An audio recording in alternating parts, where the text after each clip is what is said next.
चूरू से कांग्रेस प्रत्याशी राहुल कसवां हमारे साथ हैं, वोट डाल के आए हैं। राहुल जी, पहले तो जो मतदान की जो निशान है, जो बताता है कि आपने वोट डाल दिया है, ये वोट डाल के आए हैं राहुल कसवां। यहाँ ये कालरी गांव है, जो इनका गांव है, राजगढ़ के नज़दीक है। यहाँ वोट डालने पहुंचे हैं। राहुल जी 2 बार भारतीय जनता पार्टी से एमपी रहे, अब जो है कांग्रेस से चुनाव लड़ रहे हैं। क्या कहना चाहेंगे वोटर्स को? देखिए, अब हमें बस इतना ही कहना है कि जिन परिस्थितियों में सब सब बातें हमारी पब्लिक एट लार्ज जानती है, जैसे हालात बने और जिन लोगों ने प्रजातंत्र की जो खूबसूरती मिटाने का काम किया, उसके खिलाफ हमने एक आवाज़ उठाई है। और मुझे बड़ी खुशी है कि जनता ने जो साथ और समर्थन दिया है, कांग्रेस गठबंधन जो हमारा इंडिया गठबंधन है, पूरी कांग्रेस की पार्टी और पूरे सभी इंडिया गठबंधन के साथीगण ने इन बीते हुए चुनाव के समय में जो मेहनत करी है, जिस ईमानदारी से लगे हैं और जिस तरह लोगों में जोश था। हमने जी हमारा 9th इलेक्शन है as a member of parliament. 7th लड़ने जा आज 7th बार मैं भी हूँ, 3rd टाइम, और 9th इलेक्शन टोटल लड़े हैं। पर हमने ऐसा माहौल कभी देखा नहीं। बहुत पॉजिटिव रिस्पांस है पब्लिक एट लार्ज का। और कांग्रेस के मैं समझता हूँ चूरू के अंदर एक ऐतिहासिक जीत दर्ज करेगी। अच्छी रिपोर्ट रहेगी, अच्छी पोजीशन रहेगी। लोगों ने हमारी उस भावना को, हमारी फीलिंग्स को, हमारी थॉट को लोगों ने बिल्कुल एक्सेप्ट किया है, स्वीकार किया है। और अहंकार और घमंड के जो भरे हुए लबालब जो लोग हैं और हमारे काका जैसे लोग जो बैठे हुए हैं, उनको कभी भी स्वीकार नहीं किया जा सकता समाज के अंदर। इस बात का संदेश ये इलेक्शन देने का काम करेगा। क्यों वोट जो है चूरू की जनता को राहुल कसवां को करना चाहिए? देखिए, हमारा बेहतरीन कार्यकाल रहा है। 10 साल के अंदर हमने 20,000 करोड़ रुपए से ऊपर का काम करवाए हैं। क्षेत्र में ईमानदारी, सच्चाई से पूरा परिवार लगता है। मेरी माता कमला जी हैं, मेरे पिताजी खुद 4 बार सांसद रह चुके हैं। हमारी कनेक्ट विद द पीपल हमारी यूएसपी है। हमने लोगों के साथ जुड़ाव बनाया है और हमने एक आत्मीयता रिश्ता रखा है। साफ शुद्ध सुथरी राजनीति करिए जी। कोई किसी के न बारे में गलत बोलना, न गलत कभी कहा। और हमारे मन में कभी भी किसी के प्रति अहंकार, घमंड नहीं रहा। जिन और पब्लिक एट लार्ज में इन चीज़ों की बड़ी वैल्यू होती है। नेतृत्व का बिहेवियर एक आम वोटर के माइंड में लास्ट तक इम्पैक्ट डालता है। और फादर का बिहेवियर ही था जिसका इम्पैक्ट बहुत सालों साल तक पड़ा हुआ है। और मैं समझता हूँ इसी डेवलपमेंट के एजेंडे को लेकर हम चलें और आगे भी हम जो डेवलपमेंट करवाएंगे, पब्लिक को कॉन्फिडेंस है इस बात का कि उनका सांसद हम उतने कैपेबल हैं। ये मांगता है कि हमारा वोटर कि हम करवा लेंगे। हमने पहले भी करवा के दिखाया। कोई ऐसा नहीं कि हम खाली एक हाईवे की बात कर रहे हैं या हम एक रेलवे की बात कर रहे हैं। हमने मल्टीपल सेक्शंस में वर्क कराए हैं और वर्क की हमारी यूएसपी है। डेवलपमेंट करवाएंगे और सबको साथ लेकर चलेंगे, 36 को साथ लेकर चलेंगे। राहुल जी, पानी बहुत बड़ा मुद्दा है यहाँ चूरू में। हमने देखा पानी की बड़ी किल्लत है गाँव में, है ना? उसके लिए सक्सेसिव गवर्नमेंट्स जो हैं आती हैं जाती हैं, क्या प्लान क्या है? आप कुछ क्या समझते हैं, कैसे इस सारी किल्लत को दूर किया जा सकता है? देखिए, अपने को एक बेसिक चीज़ समझनी पड़ेगी कि ग्राउंड वाटर 85% सॉल्टी है। तो पानी तो हमारे पास नेचुरली नहीं है। इसीलिए आपने देखा होगा सालों साल से लोगों को यहाँ पे कुंड बनाने की प्रथा रही है।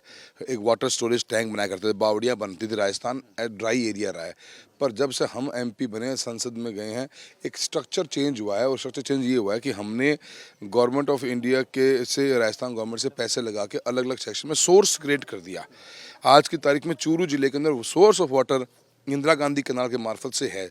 आपनी योजना 1 जो तारनगर और चूरू में आई, आपनी योजना 2 जो सदार शहर, रतनगढ़ और सुजानगढ़ में आई, और बुंगी परियोजना जो राजगढ़ में आई। तीनों परियोजना करीब करीब 2,500 करोड़ की लागत से तैयार हुई हैं। अब सोर्स आ गया, अब जेजेम आया है, घर घर पानी पहुंचाना है। उसमें आज की तारीख में हमारे कॉन्स्टिट्यूंसी में 1600 करोड़ के काम लगभग चल रहे हैं।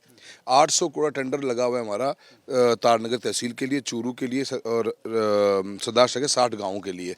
वो और एग्जीक्यूट हो जाएगा तो हम 90% घरों में पीने का पानी दे देंगे।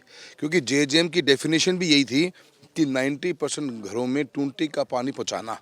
तो पानी का अब कैसे ऑपरेशनल और मेंटेनेंस को इशू जो है, हाँ वहाँ ज़रूर मैं कुछ पॉकेट्स ऐसे चूरू में हैं या गांव में आज भी जहाँ पानी नहीं पहुँच पा रहा, क्योंकि डानियाँ बस गई।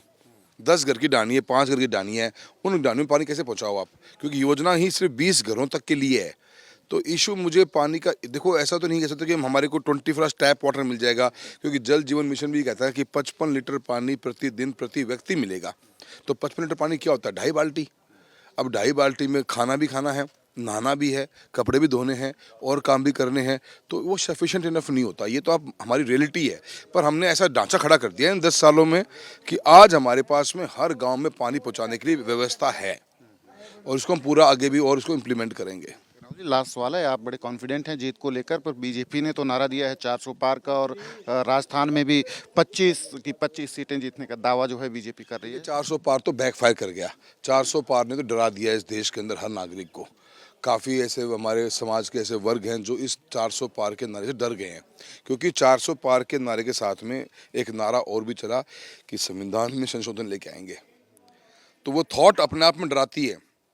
क्या करो 400 पार का, सरकार 272 बन जाएगी, करो क्या, कहाँ ले जाओ फालतू में, क्या करो उनकी वैल्यू नहीं होगी किसी हाल में भी। वो 300 वालों की नहीं बन पाई, तो करो क्या आगे उसका 400 पार का। तो मेरे तो लगा नहीं कोई सेंसिबल बात है भी क्या, को किसने नॉन सेंसिबल चीज़ लगती है ये 400 पार का नारा दे रहे हो आप। आज आप पूछो, आप हमारे समाजगण संविधान संशोधन का मतलब क्या होता है? कि आप आरक्षण बंद करने वाले हो? क्या आप इस देश में इलेक्शन ही बंद करने वाले हो? क्या करने वाले हो, बता भी तो नहीं रहे। ये तो कहते 400 पार लेके आएंगे, पर करो क्या आगे उसका, कहाँ रखोगे उनको इतने वोटों को। तो मेरे को लगता है कि ये तो कोई सेंसिबल मुझे ये स्लोगन लगा नहीं। ये तो आप सोसाइटी में जाओगे तो हर गांव में एक आदमी, आम आदमी पूछता है, आज हमारे एससी के बच्चे हैं, हमारे ओबीसी के बच्चे हैं, ईडब्ल्यूएस के बच्चे हैं, पूछ रहे हैं जी क्या आरक्षण गया क्या? क्योंकि ऐसे प्लेटफॉर्म्स पे अनेकों बार उनके लोगों ने ये बातें कह दी कि हम संविधान बदल देंगे। किसी ने आरक्षण के बारे में लूज कमेंट्स करे हुए हैं बीजेपी के सांसदों के द्वारा। तो ये डराता है जी, मेरे को तो पॉजिटिव लगा नहीं। हाँ, और 400 पार का नारा मुझे पता नहीं, पर चूरू में 4 लाख पार है। और मुझे लगता है कि तीसरे चौथे चरण का जब चुनाव होगा, इंडिया गठबंधन 272 पार जाएगा। राहुल कसवां जो वोट डाल के आए हैं, एक बात जो कह रहे हैं कि 400 पार का जो नारा भारतीय जनता पार्टी ने दिया है, वो असल में नारा जो है लोगों को डरा रहा है। तो फिलहाल मतदान हो रहा है, लोग जो हैं मतदान के लिए घरों से निकल रहे हैं। हालांकि यहाँ चूरू में जिस मतदान केंद्र पर मैं हूँ, वहाँ मतदान अभी धीमा है, पर लोग जो हैं धीरे धीरे घरों से निकल रहे हैं और मतदान के लिए मतदान केंद्रों पर पहुँच रहे हैं। कैमरा पर्सन अमित शर्मा के साथ सचिन कुमार, एबीपी न्यूज़, चूरू।